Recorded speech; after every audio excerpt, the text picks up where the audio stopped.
Or do you think in the 50s, 60s, 70s, 80s, and 90s, a generation that we don't grow up anymore, there were actually real big time talents that never got their opportunity because they just didn't have the luck of being in the right place at the right time? Yeah, but you know what's funny about what you said, right, is you see the music of the 50s, the 40s, the 60s, the 70s was a different thing because people wasn't worried about show business.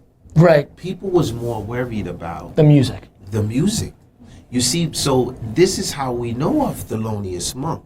This is how we could go back to Muddy Waters. Like, baby, don't go, baby. It wasn't really about, because think about it now. Whenever we, this generation, want inspiration out as a producers, and we go, I'm in the studio with Avicii. Okay. Right?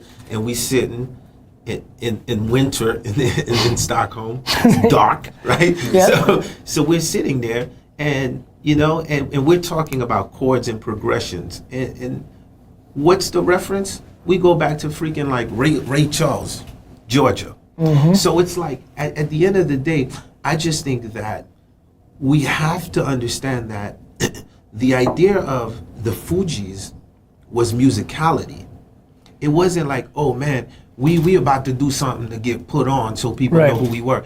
Man, if you listen to the first Fugees album, it's called Blunted on Reality. The whole album start off with a poem where the Ku Klux Klan is trying to come and invade this generation. And we talking about we are not going for that. Allow that. Yeah, so if you're trying to be in the music business, this is not the first message that you want to put out. So I think that the key to everything, whether if it's art, whether if it's, you know, you think of like a Picasso, like when you look at that piece, or think of Basquiat when you look at a piece, or just think of Miles Davis' Bitches Brew. Like no one's thinking about, so the idea is we have to think 1,000 years from now, like, is this conversation going to be relevant? And I really think that that's my key, like with this generation, and that's the only thing that I tell them. I'm like, yo, y'all spitting out hits every second.